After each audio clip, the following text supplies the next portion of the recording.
we as technologists and we from the tech world, we still have a long way to go to make it simpler and more intuitive for customers to use what we're building.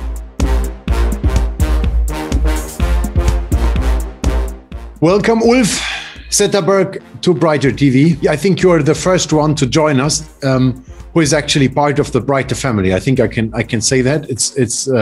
It's not a secret. We're very happy and lucky to have you as a trusted advisor and an early investor into BRYTER too. So thank you very much for joining us today. Thank you, Michael. It's my pleasure. I feel we're honored to be the first one in the so-called family. So I'm looking forward to it. Nice. No, I think we will have a good time. And to be honest, we had many discussions in the past about the legal technology and RegTech market, about the adoption of technology in corporate departments. And I know that you are one of the very few people who have seen it all and who have build a company, build a global player almost in one of the key markets of legal technology, and you've sold the company, and you are a connoisseur of all the traps and bonus levels in this game of corporate legal technology. And it was always a pleasure and incredibly helpful. So I thought it would be amazing to invite you and to have a chat with you about all of these topics. So a connoisseur sounds very good. I like that. I'm going to add that to my business card. Seals actually from the beginning was like the prototype name we worked with. We were like search, extract, and load. So there was like find the documents, extract key information, and load them somewhere, like into a downstream or upstream system, whatever you want to do. So it's very basic. But we start out of Europe. Development has always been in Sweden as the core, and we added Cairo. Moved to the US early. I think we were 2011, 12. We kind of established US. We thought this is the most mature market by far, is the biggest market for enterprise software, and we were off to the races. So development was kind of in Sweden and Gothenburg all time, still core, and then kind of go to market becomes very US centric very quickly. If you look back, like how unusual was it to offer text extraction, text analysis to the corporate legal world? How exotic was that compared to today? Well, today it's kind of a plain vanilla. I mean, like I feel like everybody has an extraction tool, and it makes sense. It was quite unusual. I would say that initially it was more focused on kind of consolidating documents. I mean, the reality was the majority of customers in the first phase didn't know how many contracts they had, period. And then, like phase two was starting to kind of dig into inside them by kind of help to categorize them and streamline and understand what contracts they were looking for was meaningful, risk rating, value, etc. So, but initially it was very unique. I felt like in the early days we were more selling a search tool than an extraction tool. Did you think about going down the search route instead of going down the hard path of building out the extraction analytics parts? But I think it was both. I think that search was always there. Even, I mean, you technically, once you start to extract, is like it's an advanced search solution, right? I mean, you can get into the phonetics or academic definitions of it, but it is a form of search, right? You're looking for something, or you're looking for certain pieces of information, either kind of on the document or inside a document. So it's still a search exercise. You have to have a pain. You need to have a use case. You need to have a problem that you want to solve. If you have that, you're ready to invest some time to discover the product. And I assume that was the same with Seal, that you need to have some investment to actually discover it. And if you know what is at stake and you have thought about this already, you're more ready to do this and you dedicate more time. Did you experiment with it? Like, did you actually collect data, or was it something you knew that top-down worked better for you and then you basically went with it? We become a little bit victim of our own success in one way. It's like the early customers was shown the way, and then once you start to engage, you're stuck. It's hard to change. Listen, it's like anything when you startup, right? It's like you want to have conviction that you stick to your guns and you stick to your play, but then revenue, it's a key thing to kind of get the firm rolling. And so I think in our case, it's like we got a couple of great clients early. They were very much kind of enterprise, big. So they kind of determined the kind of path we were going. I think the product-led growth is interesting, but I think it requires tons of discipline, right? You have to say no, because there's a little bit of a conviction into like, what are you delivering? And if you are kind of listening too much to early customers, they can also kind of push you down certain path that maybe wasn't the path you were planning originally. And the thing about product-led growth is kind of popped up a lot the last couple of years here. So when we started 10 years ago, we had no idea what that was and what it meant, but according to the definitions today. So I think enterprise software still has a certain tradition of how it works. And if you're in the mid-5 digits ACV, it's the natural things to do, I think. I think so. Also, but I also think kind of like it's a recognition that enterprise customers have, in many cases, very different challenges, right? They're dealing with the complexity of legacy, and legacy doesn't have to be something like 25 years old, right? Legacy is 5 years old in tech, but there's many things they like to do clean, fresh, but that is just what they have stopping them. So I think understanding the kind of the enterprise project motion from these large complex customers is equally important as kind of maybe how you sell your solution. Well, it helps you sell your solution. So there's many conversations I had with those type of customers the last 20 years, the things they would like to do, but it's just hard to do because they just have to have that balance, but kind of keeping the older stuff alive and moving forward at the same time to do new initiatives.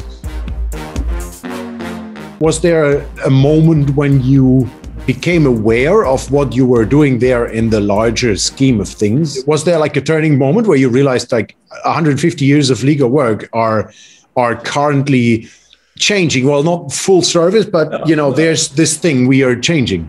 Yeah, there was a profound impact. I mean, if you can help a group of attorneys to look in 20 plus different repositories very quickly, to search through hundreds of thousands of documents, legal documents, and find certain things you're looking for.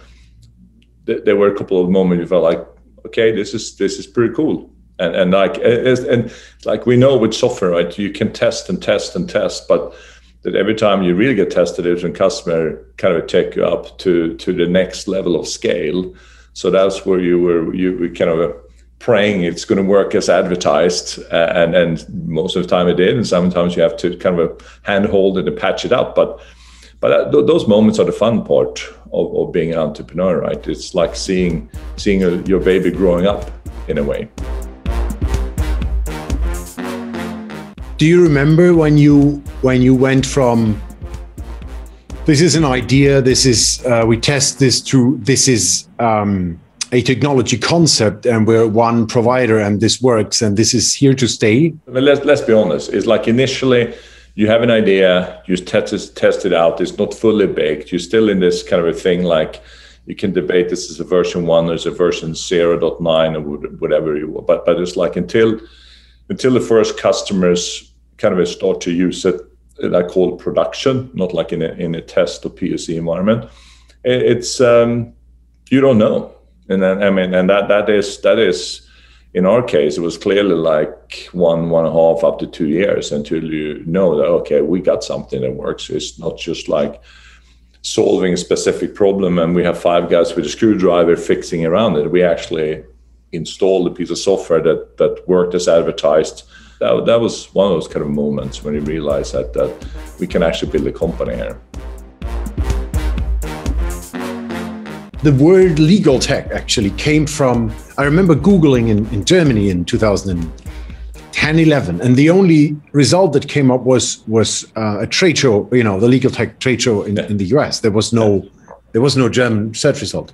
It was really funny. It was really early. So it must have been something fairly interesting from, being a provider in that space as one of the first ones to bring that in. But I think there were lots of people that I call had operation roles. I mean, I think that Now, when you have legal operation as a function, didn't exist as a kind of a clear function when we started. So I think there were other people that had like an operational background that was very interested. Because they look at streamlining automation and kind of making the company run smoothly. So I think in the early days it was a combination of legal, of course, the legal department, as well as that people were doing with operations. I have a question for you, because you're one of the few people who can have an informed opinion about this. So the Nordics have a reputation for being very open to software, very innovative, like open to try things. London as a hub, especially in the like rec tech, compliance tech, legal tech area, has a reputation to be ahead thinking, and with some very smart firms thinking ahead. Then you have the US software market that's on a different level, and generally corporates being more informed than actually bigger tickets than the actual software market. If you compare the three, if you look into the Nordics, if you look into like Europe in general, and then versus US, how do you look at this? Slightly different. I mean, I think the Nordic, first of all, there's an innovative entrepreneurial kind of engineering culture. Not the Viking DNA. Yeah, probably. Yeah. And then we have a small country, so we have to go out and kind of conquer other territories, I guess, in a nice and friendly way. I think it's like we have a good kind of education when it comes to languages and kind of a open-minded. So it's not the kind of a unnatural for somebody born and raised in Nordics to think that you can go and do things outside and kind of conquer the world in that way. I think that US, I always kind of felt that one thing in the US is they have a more, I call it like a 360 view of the value of data. It's not just the risk and the regulatory side. There's also the monetization of data and the value data can have for a business and how you can create businesses on data. I think it's more sophisticated and more or less spread in the US still. Is my view and opinion. I think that Europe is not far behind, but I think we are still. It's not the same. It's not the one market in Europe as we know. I think Europe has pockets that act differently. I think the culture differences are clearly bigger between the different countries and how they still conduct businesses. Maybe you can take away the Fortune 500, Fortune 2000. They play globally, right? But the next layer of companies is the interesting thing, because that's a volume of business.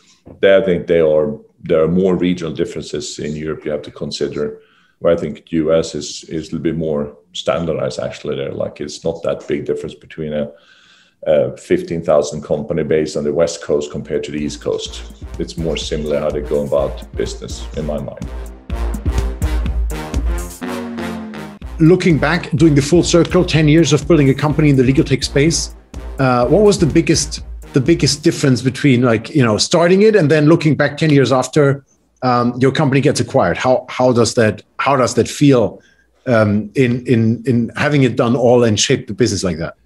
It probably took like a year after the transaction with DocuSign, then when you start to get a little bit more of a distance to what happened those 10 years, right? I mean, first of all, it's by far the best thing is all the people, right? I mean, it was absolutely fantastic, and the pleasure and the best part of the journey was to doing this with like close to 300 people that were kind of passionate about what we're doing. We had lots of fun, lots of conversations, and I even call it fight sometimes to discuss what to do, how to do things. But that's kind of a healthy, it's kind of thing. But there was this kind of respect, and we were running this as we were trying to always run this, Kevin and myself, as a kind of a family business, to feel everybody like that we're part of Seal, and then trying to make sure there was kind of one happy family, of course.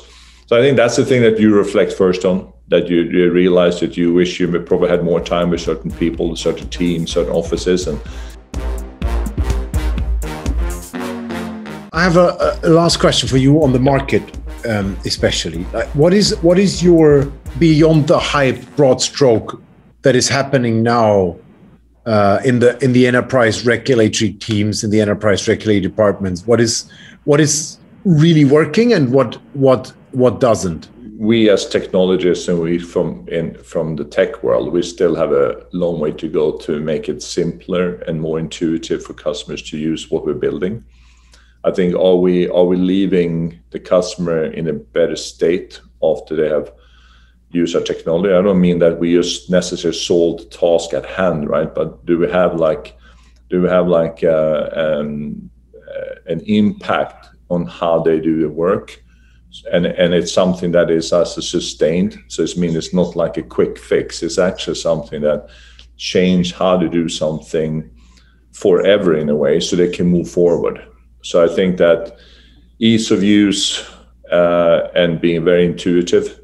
I think like we still have a lot. The enterprise software side has still a lot to learn from the B2C world to be a little bit simple, having more effective and then once again simpler tools that allow the customer to kind of learn on their own data and feel they can kind of control and monetize that their own way is going to be key. You know that I like the topic of user-friendly software a lot. I'm always curious about how the generation of people being used to not having to be trained on software, but having an intuitive approach towards software change how enterprises use software. Because we were used to ugly software just because it was our business. Like we were paid to use it, so we used it. And nobody cared about what we felt about it because we had to do our job, and we're still surrounded by that gray software, right? Does the commoditization of machine learning frameworks and basically machine learning concepts enhance the data relevance? If you say like it's more about the data before GPT-3, BERT,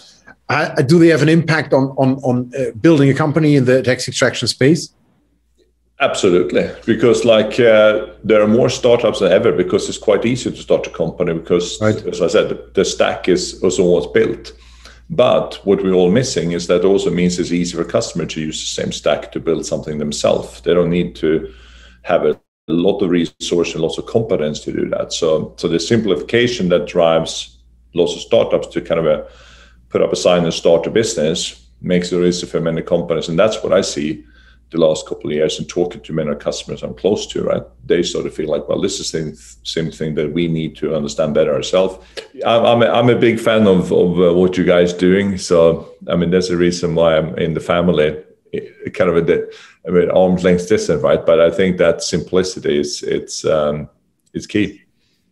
Yes, we believe that too. Ulf, thank you very much for sharing this and being a part of this. Thank you very much for spending some time in the BRYTER TV chat. Wish you all the best. Hope to see you next time, not virtually, but back again in person. Thank you. It was fun.